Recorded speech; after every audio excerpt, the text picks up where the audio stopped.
Welcome to Within the Frame, where we bring the most pressing issues across the globe into focus. I'm Kim Mok-yeon. As the year 2025 draws to a close, the Lee Jae Myung administration faces its first major diplomatic crossroads. Over the past 6 months, President Lee has worked to maintain South Korea's alliance with the United States while seeking strategic balance with China and reviving the so-called shuttle diplomacy with Japan.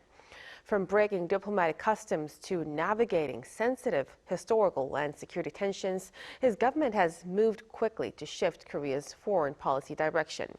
With 2026 on the horizon, the question now is, where is South Korea's diplomacy headed next? For a discussion on this, we connect to Christophe Gaudin, professor of political science at Kookmin University. A big welcome, Professor. Good evening.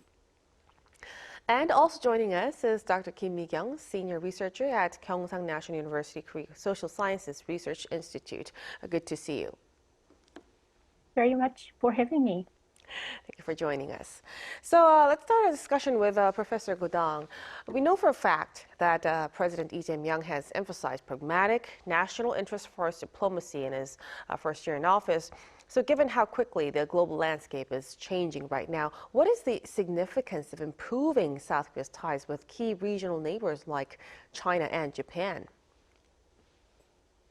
I think that what pragmatic means here is that basically there is little that Korea can achieve directly because Korea has lost its main ally in the region and in world politics. That was the US. So there is little that can be achieved directly, and there are a lot of mistakes to be avoided. Like, for instance, the inflammatory comments that Mr. Kaishi, the Prime Minister of Japan, made about the situation in Taiwan last month with no positive outcome. So what President Lee is trying to achieve is to maintain some sort of normalcy in international relations. And mostly the main objective of this Lee administration is to push for exports. It is to somehow undermine this push for tariffs that has been so typical of the Trump administration, because the South Korean economy depends heavily on exports, as you know. And what we can tell is that so far, this policy has been relatively successful. It has been successful because Korea has been able to reach an all-time high in terms of exports. And it has also been successful because basically Korea has been able to achieve any kind of major controversy. So long story short, the policy of the Lee administration is about dodging bullets, basically. And so far, so good. All right. Thank you for that clear summary in a nutshell, Professor. Now, let's also touch upon Japan. So back in August, President Lee Jae Myung broke diplomatic precedent by visiting Japan before heading to the United States. Dr. Kim, what impact do you think this unusual sequence had on the relations between Seoul and Tokyo and the broader regional diplomatic balance as well? Well, it was a bold move that carried significant pragmatic as well as symbolic weight. By breaking precedent, Seoul wanted to send a signal to Japan that South Korea views the bilateral relationship as strategically important in its own right. It was also a momentum for President Lee to transform his previous image as anti-Japan over history issues and the release of contaminated water at the Fukushima power plant. The visit represented a notable evolution for President Lee from an aspiring political figure to the national leader. Such evolution demonstrated Lee's willingness to put pragmatism over past rhetoric. Yet, let us not read too much into the sequence of events. I believe Washington agreed to Seoul's Tokyo-Washington itinerary and welcomed the development, as the U.S. has long been frustrated by how the bilateral tension over history complicates the trilateral security cooperation. As a backdrop, both Lee and then Japanese Prime Minister Mr. Ishiba were facing similar challenges with Trump administration, such as pressure to increase defense spending, tariff issues, and unpredictable policy shifts. So Lee's itinerary suggested both countries saw the bigger need to coordinate with each other in order to navigate the US-related uncertainties. So the order of the itinerary was also possibly welcomed by the United States as well. Now, in fact, regarding the ties between Seoul and Tokyo, President Lee has met with the Prime Minister of Japan for 4 times. Dr. Kim, how would you evaluate the meaning and results of those repeated meetings, especially in terms of bilateral ties and regional diplomacy? Including the Tokyo summit in August, the leaders met 4 times in 5 months. These meetings represent a continuation of bilateral shuttle diplomacy. Both sides have been demonstrating a commitment to frequent, regularized engagement. The visit by former Prime Minister Mr. Ishiba to Busan in particular marked the first visit by a Japanese leader to a location other than Seoul in more than 2 decades, and President Lee himself has proposed Nara Prefecture as the site for next summit meeting scheduled for early next January. Japan is South Korea's 4th largest trading partner. It's an important country to the ROK, and there is a clear potential for expanded ties, especially in times of Washington's hard-to-predict policy behavior towards its allies. Both countries are navigating a volatile relationship with Washington, where Trump's unpredictable foreign policy behavior has thrown once stable alliances into question. Improved ROK-Japan relationship, therefore, provides both countries with greater diplomatic leverage in managing their relations with the US. So it sounds like there's been some clear movement over there.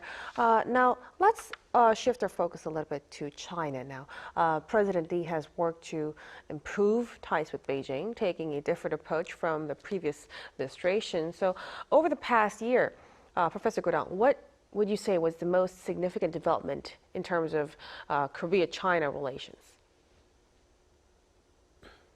The main development, I would say, is that this Korea has not become as strained as one could have expected.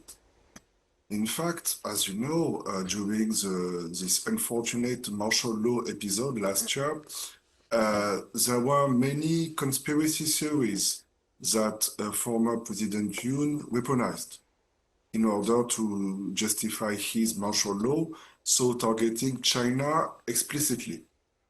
Also, another point is that in the time we are now, China and Korea's interests align in many ways, mostly because both economies are extremely export-oriented, not to say export-dependent.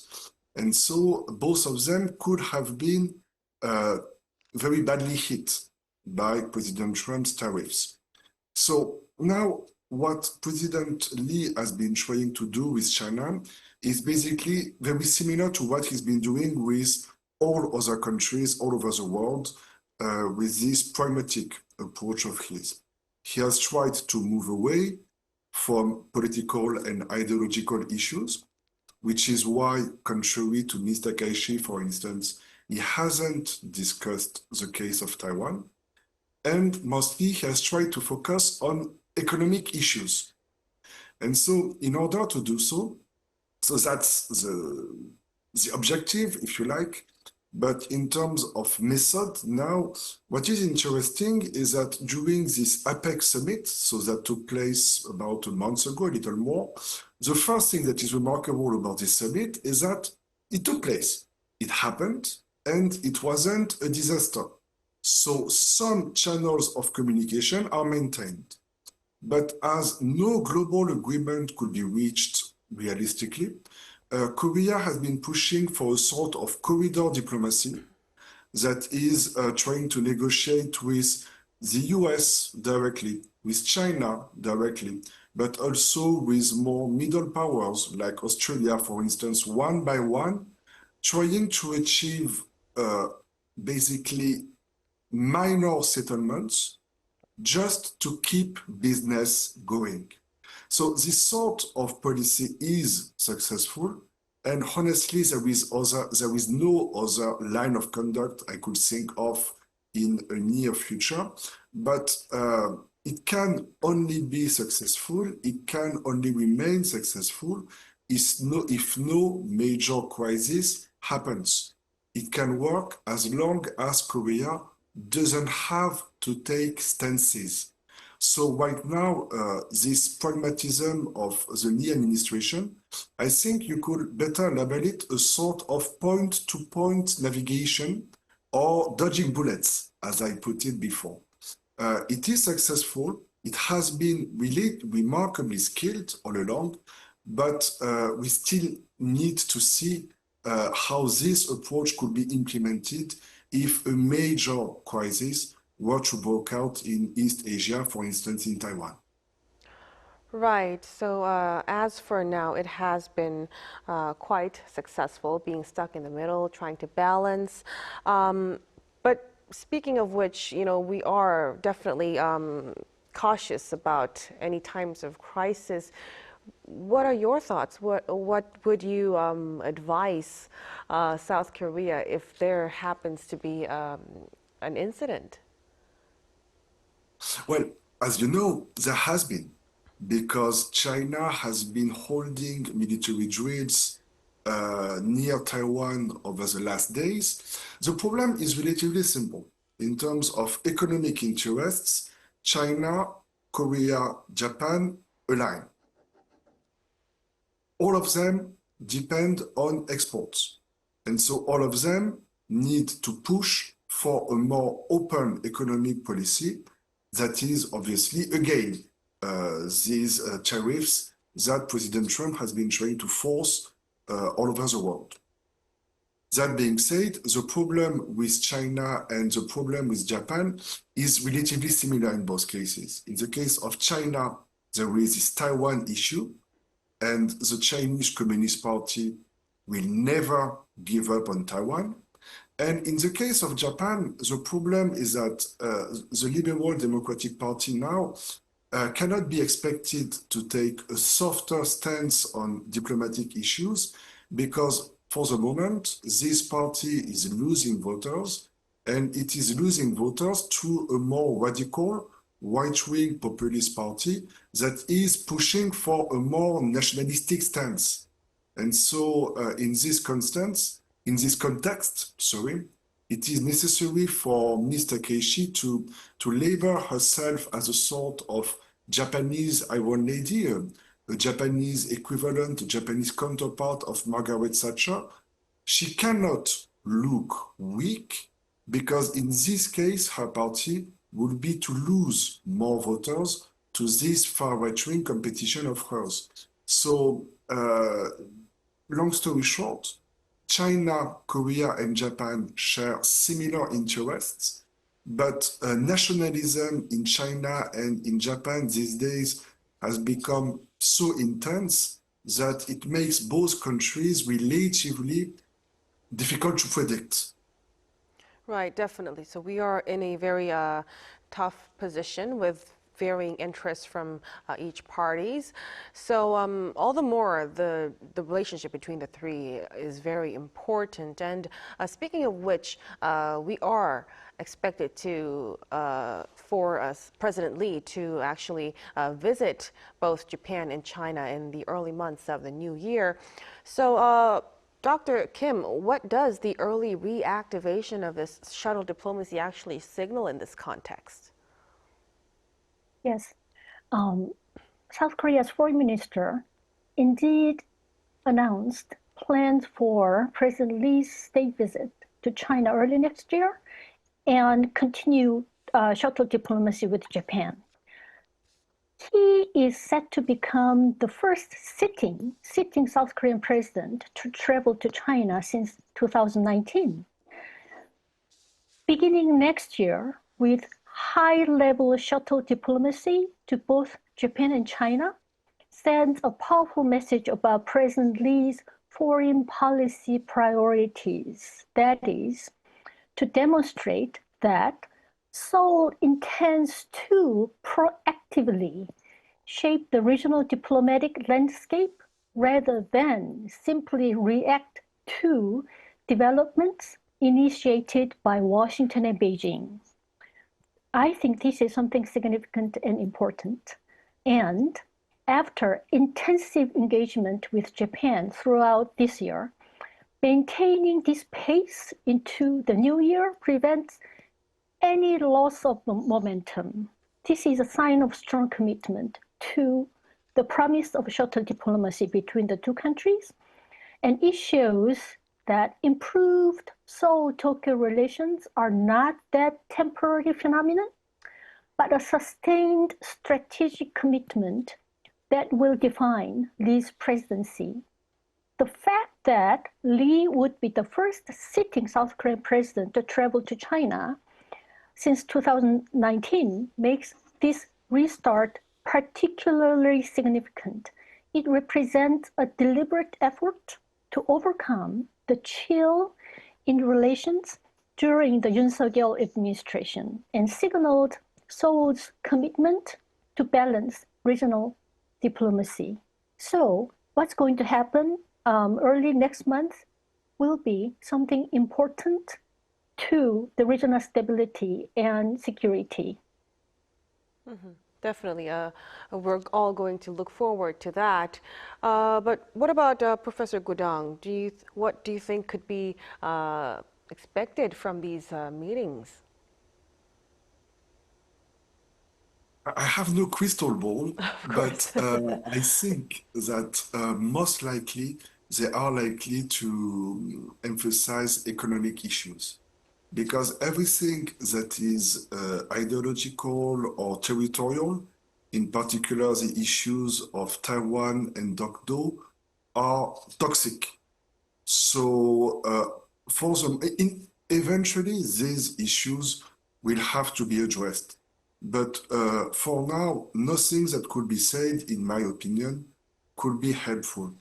So mostly what the three countries are to push for, more likely it will be economic cooperation, mostly technological cooperation, and also, if things play well, a more coordinated response to American tariffs.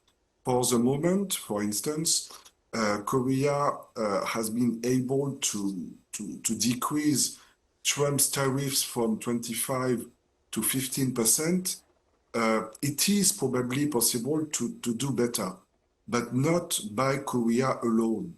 Some sort of coordinated response along with China and Japan obviously would be much more impactful than anything Korea could try by herself. So what I expect will be a course of action that will focus on the economy, on education, on technology, and probably anything regarding Taiwan, Dokdo, and the like. If people are in their right mind, these issues are probably to be avoided as much as possible, for the time being at least. Definitely. So we would look forward to some economic discussions over there. Now, finally, so we're really expecting visits to Japan and China by early next year, and tensions are continuing to rise between the two regional powers. Dr. Kim, what kind of pragmatic diplomatic path do you think South Korea should actually take from now on? You know, I don't have a crystal ball in my hand either, but let me start my train of thoughts from what happened 20 days ago at Japan's national diet. The Japanese Prime Minister, Ms. Takaichi, was asked about Dokdo, by one of one of the members of parliament.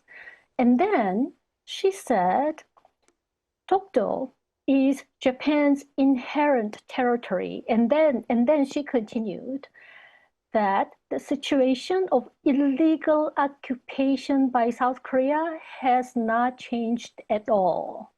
And this naturally invited Seoul's strongest rebuttal to the Japanese government since President Lee Jae Myung took office last June.